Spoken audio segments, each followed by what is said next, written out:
BBM, resign. You are unfit to be president. We will not survive another 3 years with you, under you.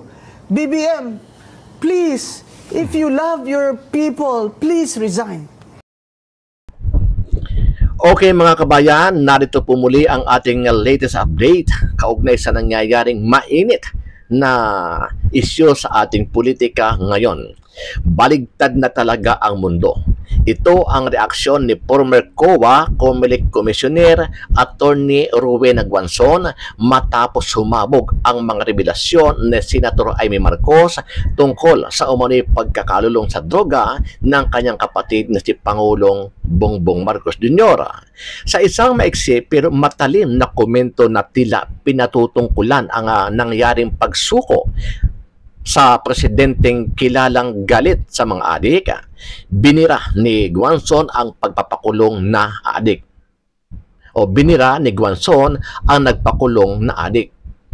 Ang ironic lang kasi yung galit sa adik nakakulong at yung adik pa ang nagpakulong.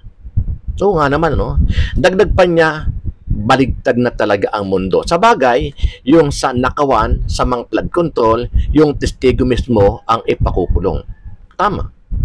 Mukhang may puntos dito itong si Ruben Aguanzon, mga kabayan. Kabayan, ano ang masasabi mo sa balitang ito? Paki-comment po ang inyong mga reaksyon at opinion.